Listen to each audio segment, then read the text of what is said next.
Blog Talk Radio. Welcome, world. Welcome once again to Tuesday Talk with Key West Lou. I am your host, Louis Patrone. Hello, my friends. Welcome back. This has been a hell of a week again. With Trump as president, something happens every day. 2 or 3 things happen every day. There is so much to talk about. And then there are things going on in the world that don't require Trump to talk about them. I'm going to try to give you a mixture this evening. Hope you will enjoy. I'm going to start with the most important thing I believe that occurred this past week, and that was the market, the Dow falling. If you recall, I have talked about this since last July on this show. I have written about it in my morning blog, keywestlou.com. I have spoken about it on my Facebook, Key West Lou Live video. In fact, as recently as last week, I talked about the Dow. I have been predicting since last July that the Dow was going to fall, the market was going to crash. It could not keep going up the way it was. It was abnormal, impossible to continue in that fashion. I am not an economist, I'm not a money man, but I'm 82 years old. I have seen a lot in my years. I've lived through a few market failures. I've made some money, I've lost some money, and I just want to say I could see it coming. The market was out of control. It just kept going up, up, up. Things don't work that way. What goes up that fast must come down. Simply stated, what goes up must come down at some point. So let's start. And I predicted this again last Tuesday. I was saying from July it was going to happen, and I'm not trying to show off here or anything. To me, it was obvious. Again, for no other reason than I'm 82 years old. I've seen it before. Last July I was saying it was going to happen by the end of last year or the beginning of this year. What are we into? We are into the beginning of this year. It dropped, 665 points on Friday, just like that. Everyone was shocked, surprised. How could this happen? Everything's good. And remember, Donald Trump has been saying the market's going up every day. Look how good the market is. He bought the market. He was making the market good. I hope he accepts responsibility now when the market goes down, and if it goes down further. And it really crashes, he assumes responsibility. In any event, it went down 665 points on Friday. It went down over 1,100 points yesterday. That's more than 1,500 points in 2 days. It doesn't happen that way. It went up today, 567 points. But that's only 1/3 of the amount it went down in 2 days. We're still over 1,000 points down. Will it go up tomorrow? Will it go up the next day? Will it keep going up? And then next week it crashes again. We are in that period. We are into that interlude. We don't know what is going to happen.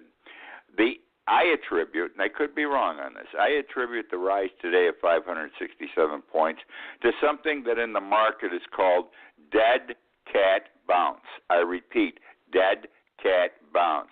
After there's a dramatic fall, as we've had, a crash like we've had on Friday and Monday, those who understand the market jump in, and they buy up certain stocks that have dipped way down. They buy them at a premium. They're worth more than that. And then they hold on to them till they rise quickly, and then they sell and they make a quick profit. That's called the dead cat bounce. Is the 567 points today, that increase, attributable to a dead cat bounce, or is it the market coming back? What happened here is this. The market adjusts itself. The market's like a person.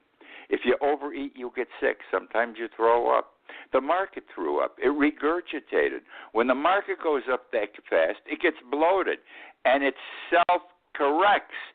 No one knows why, but it's like a person again. It self-corrects, and it drops radically until it reaches a point where it believes that the assets it is representing are no longer over-evaluated, and it gets down to a normal price level.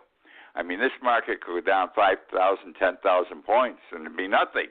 And everyone takes a beating in this situation. Even now, people are taking a beating. All the people that were happy saying, oh, well, I don't have a lot of money. I don't have money in the market, but I've got a 401k, and boy, is my 401k going up. Well, you're into mutual funds in the 401k, and they went down. They went down since Friday, okay? See what kind of a beating you took there? And your 401k can go dramatically down, okay, if this market crashes further. That's all. I'm not trying to put a scare factor in you. I'm telling you what happens. Now, let me give you some numbers, because numbers don't lie. Showing that the market went up dramatically, rapidly, in a short period of time, abnormally. It went up in a fashion that does not happen. And here are the numbers. In the first 18 days of this year, the first 18 days, that isn't very many days, the market went up 1,900 points. Did you hear me? 18 days, 1,900 points. Unbelievable. Since Trump was elected, this number blows me out. Since Donald Trump was elected, a little more than a year, the market has gone up 8,300 points. 8,300 points. He's an excellent salesman, but he's also, in my opinion, he's selling tonic water like in the old Western movies from the back of a covered wagon or something to the Indians and to the poor farmers and the poor cowboys. This is going to cure, it's a cure-all. I'm going to take care of all your problems. And one of the things, he jumped into a market that was moving up, and he bought it, and he said, look, folks, what I'm doing, the market proves I am a success. I knew this was going to happen also, because this is the way these things work. Not, again, because I'm smart, but because I'm 82. When the American market goes kaput, the European and Asian markets go kaput the next day. And sure enough, when the markets in Europe and Asia opened yesterday morning, and they opened before we do because of the time differences, they went down dramatically. Not as bad as the U.S., but down dramatically. I don't know what's going to happen next. I hope this is it. I don't think, though, the market has regurgitated enough. I think it's going to have another sick stomach in the very near future, and that may be, and it could be this week. It could be a month from now. It's going to go down even worse than it did Friday and Monday. I want to talk about Donald Trump quickly because at least one thing a day, one new thing a day happens that's attributable to him, and it's bullshit. That's the way I got to put it. I picked out 7 that happened this past week. There are more, but 7's enough. I get sick of talking about Trump, and you may get sick about hearing about Trump. Starting off, Trump said just yesterday, what happened? I gave the State of the Union address, and the Democrats, they never stood up, and they never clapped. And what did he call that? He referred to it as treason. Well, he doesn't know history. In the modern era, going back even before Roosevelt, I'm talking about Franklin D. Roosevelt, the opposite party never gets up. That's how they show they don't agree with whoever's speaking and his political position. And what's treasonous about sitting and not clapping? That's the way it is in this country. That's the way it's done. But he called it treason.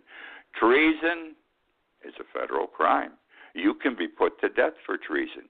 He vilifies, he calls names, he makes everybody look bad.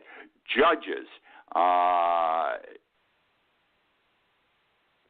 everyone. Also, I got a mental block. Judges, where'd I want to go? The FBI, that's where I was going. The Justice Department, the FBI. You can't do this. You can't take what has been good in our nation and tear it down for your own your own personal political purposes. Moving on. Trump said what? 2 weeks ago. I can't wait to talk to Mueller. He said it with a smile. I want to talk to Mueller. I have nothing to hide, and I'm going to do it under oath. What did his lawyers come out with yesterday? His lawyer said, we do not want Trump to be interviewed by Mueller or the FBI. The reason being they don't think he can handle it. He'll perjure himself. The man lies constantly. I don't think he lies intentionally most of the time. He just lies. That's him. That's the nature of the man.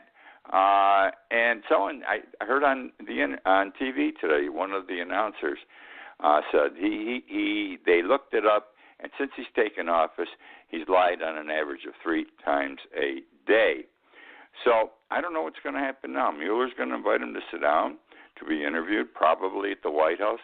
Pay all due respect because he's President of the United States. And if he says no, I'm going to tell you something. He'll subpoena him. He'll slap him with a subpoena. And then he's going to testify in a room in a courthouse, in a federal courthouse, in front of 23 citizens, a grand jury. And God, he'll be definitely under oath, be sworn in. God help him if he misrepresents or lies. Now, I referred, this is interesting too, because last week when I was talking about the market's going to drop, I said 2 things. I said, this is funny, I wasn't showing disrespect, but I view Trump as the Archie Bunker of the presidency. Those of you who are old enough remember back in the 60s or 70s, there was a television show, Carol Connor, Archie Bunker. He's Archie Bunker.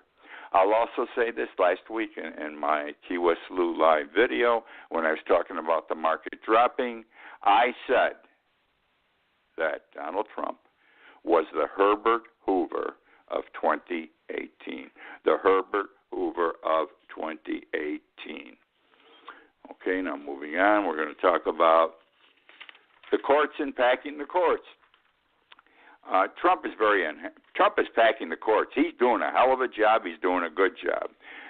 Very quietly. He rarely do you get an opening on the Supreme Court. He wants conservative judges, ultra-right judges. I understand this. It's politics. It's wrong, but it's politics. The Democrats do the same thing. So he doesn't have the vacancies on the Supreme Court. There's only 9 judges, but he does have them on the Circuit Court of Appeals. The federal system is the federal trial court, district court. Then comes the Circuit Court. That's your appellate court. You appeal from the trial court to the Circuit Court first, then the United States Supreme Court. Now he has a lot of vacancies on the Circuit Court. So far, he's appointed 13 new judges to the Circuit Court. Okay. All conservative, all far to the right, and interestingly, not one a woman. Be that as it may, and he's going to have this opportunity. He's got a lot of circuit court openings, and those fellows are going to sit, or those judges, for 30 or 40 years. Some of them will make it to the Supreme Court because we normally take them from the Circuit Court of Appeals. And he is arranging for our federal court system to be conservative for the next 20 to 30 years. That's how it is going to work out. Now, he isn't the only one that wanted to pack the court. Franklin Delano Roosevelt, 1937, the Supreme Court was shooting down a lot of his New Deal legislation, so he attempted to pack the court by increasing the number of judges from 9 to 15. He never even got the legislation set for a vote, but it was out there. He wanted to increase it to 15. By so doing, he would appoint all liberal judges, the difference between 9 and 15, and he would be able to control the vote, and his legislation would move forward. Even the Democrats were against it, saying you can't pack the court, it's wrong. So he backed off. By 1942, it was not an important issue any longer because by that time, enough Supreme Court judges had retired or passed on, and he controlled. The Democrats controlled the United States Supreme Court by a 7-2 margin. Let's talk about immigration. Trump's got a purpose here. He's got a goal. Understand, my friends, one of his goals, one of the goals of conservative America, one of the goals of the alt-right is to keep this country white. We must have a white majority. They're fearful. They know the people of color are going to outnumber the whites in due course in this century and sooner than later. And they want to avoid it as much as possible. This is racism at its worst. And this legislation he's passing or getting passed, keep the Muslims out, keep the Mexicans out, do this and that, it's to prevent people of color from coming to this country and ultimately becoming citizens. This happened back in 1917 also.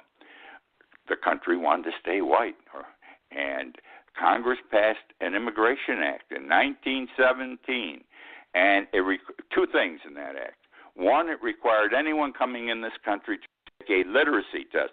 They had to read and write English, and it also barred all Asians from coming into the United States with certain exceptions. Well, President Wilson at the time vetoed it. Congress overrode it. And let me tell you something, that was one of the worst immigration acts ever passed in 1917. The whole purpose was to bring in Northern Europeans. In effect, prevented a large number of Southern Italians from coming to this country. My people came here at the turn of the century, around 1900, 1905. Had they waited till 1917 or later, they would not have been admitted to this country because none of them knew how to read and write when they came over here. They were laborers, the lowest type of laborers, calluses all over their hands. What did reading and writing have to do with all this? And that's how, at that time, the people of the United States, just after we entered into World War I, attempted to keep the country white and to keep out those people, those Italians. I got a bug up my ass about this. In fact, it's in my book, Growing Up Italian, how they tried to keep Italians out at that time. Now, moving on here, let's see. Trump said last week, we've got to unify this country. And that's one of his goals now, to unify the country, to get rid of this partisanship. A noble effort. He said, though, I got to come up with a way to unify, and I'm not sure how to do it yet. And then the next day he said, got to give North Korea a bloody nose. How do you give North Korea a bloody nose? You go to war with them. And what I'm worried about is this, that he may think, or he may justify, bombing North Korea to give them a bloody nose because he knows war unifies a country, generally. Pearl Harbor, 9/11. No question. Pearl Harbor, 9/11 unified this country. I would remind him, though, and remind you, if you may not have recalled, Vietnam did not unite this country. It divided it badly. Also, Trump lies. I spoke about that a few minutes ago. He's a liar. One of his lies, and this is just a simple one this week, because everything he does is the best that anyone has ever done. The State of the Union address. This was his first State of the Union address. 45.6 million people watched Donald Trump give the State of the Union last Tuesday, okay? And that's a big number. But it isn't the largest number of people that ever watched a State of Union address. Watched me give it the other night. It's amazing how many people watched. Well, he's not a student of history, or he doesn't have people telling him what's right or wrong, or the people who write his speeches lie intentionally. I assume they know what they're talking about, but they lie.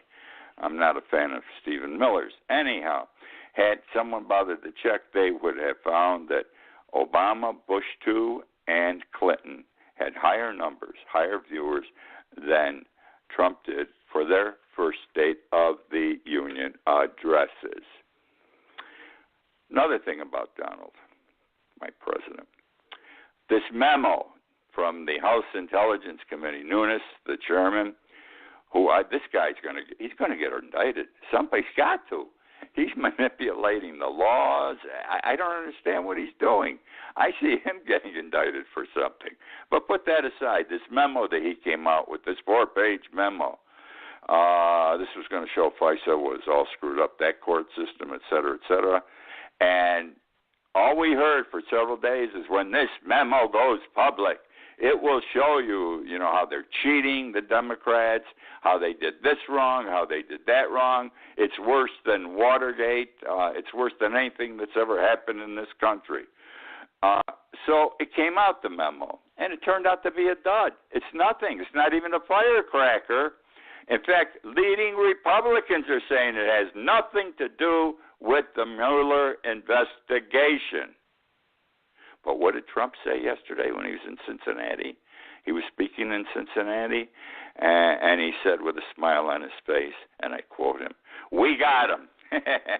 I was a, quote, sleuth. He was a sleuth. He was a detective. I didn't even know he knew the word sleuth. But he says, "We got him.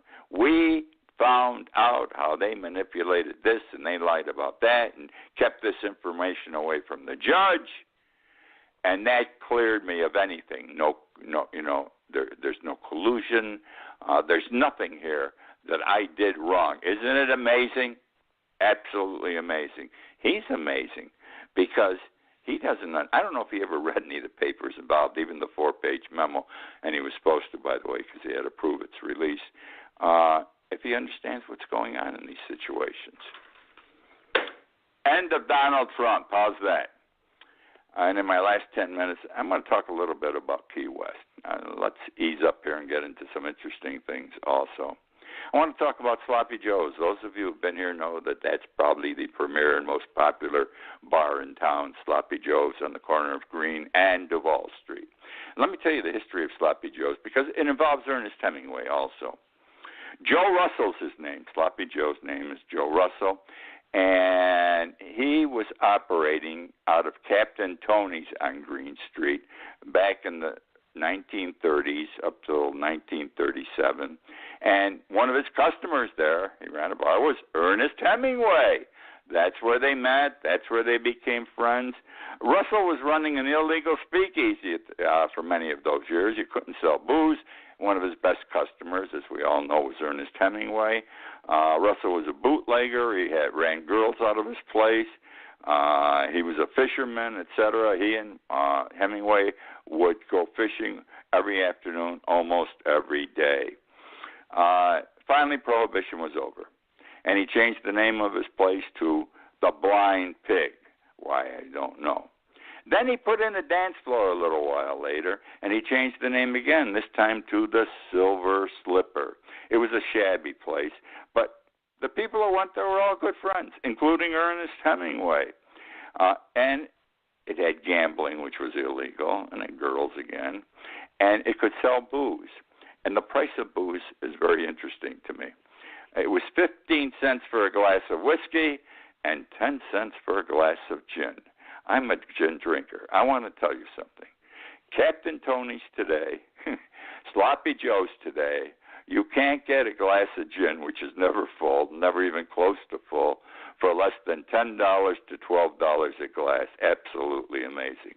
Well, came a night in 1937 when the landlord who owned Captain Tony's told Joe Russell, "I'm raising your rent from $3 to $4 a month." Amazing. Those places, Captain Tony still rents, I believe. The rent has to be $25,000 to $35,000 a month. I'm not kidding you, for real.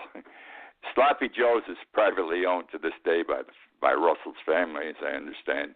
So, but if they had to pay a rent there, it'd be $50,000 to $60,000 a month. Absolutely no question.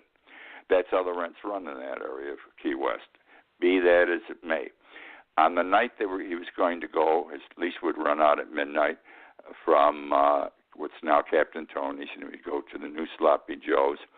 His customers all helped to move him, including Hemingway. Picked up the chairs, the tables, the booze, box that carried, and they walked the half a block to what's now Sloppy Joe's. It was only half a block away. And he never lost a buck. They set up in the new place, kept drinking, and he kept making money.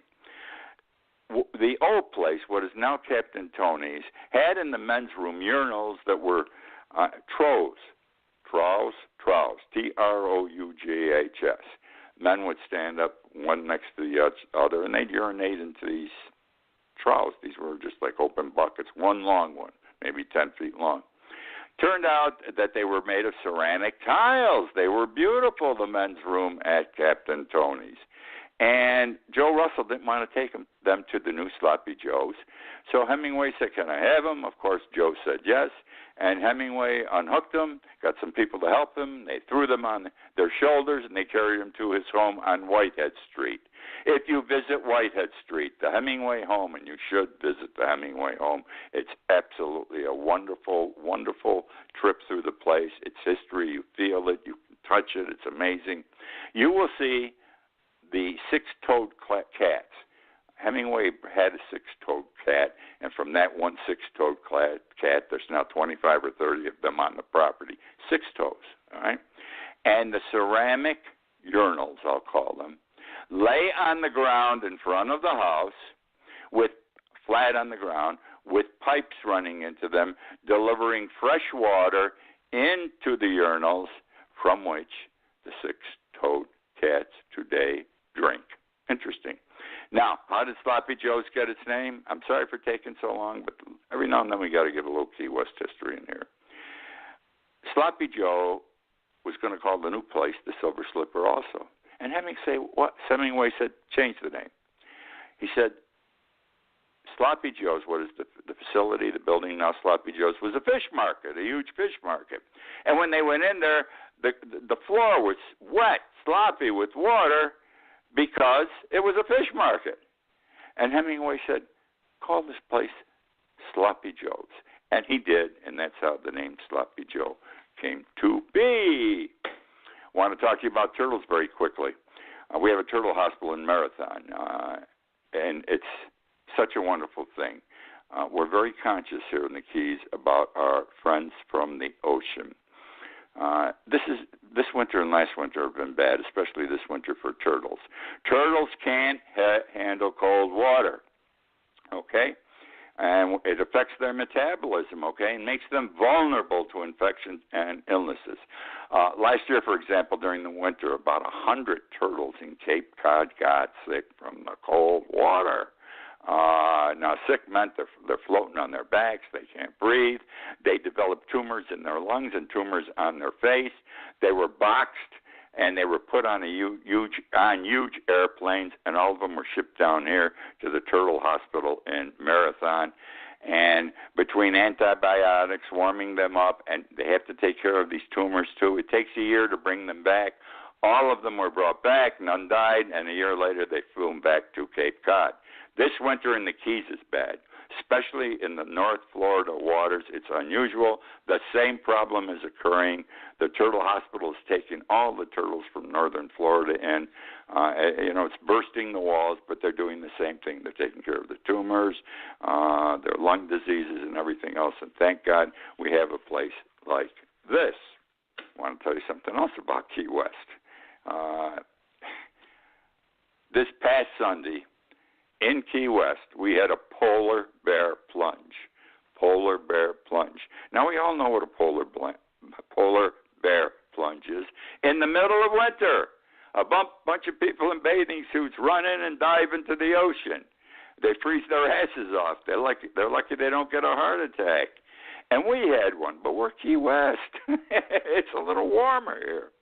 And the temperature this past weekend was probably 70 degrees when they went in.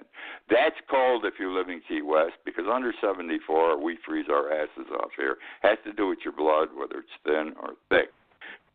The people from up north who were down here had no trouble jumping in because their blood's thick and they can handle it. 250 people at noon Sunday went into the water in the polar bear plunge. There is a polar bear plunge all over the United States.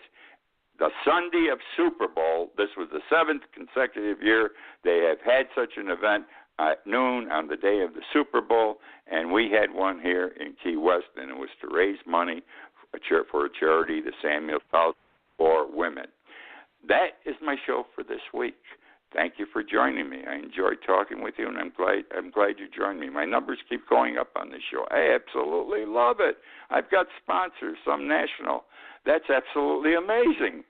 My book, Irma and Me, is out there. If you haven't bought it, buy it, please. $14.95. Amazon.com, BarnesandNoble.com. It's about the hurricane, the only book written on the hurricane. It's terrific, not because I wrote it, believe me. And it's selling. I want it to sell very well. I'm selfish in that regard. Please watch me on Key West Lou Live video on Facebook almost every day. 2 or 3 minutes of things I like and I don't like. You might find that interesting. Again, thank you for joining me. I look forward to being with you again next week. Hi, it's Jamie, Progressive #1, #2 employee. Leave a message at the... Hey, Jamie, it's me, Jamie.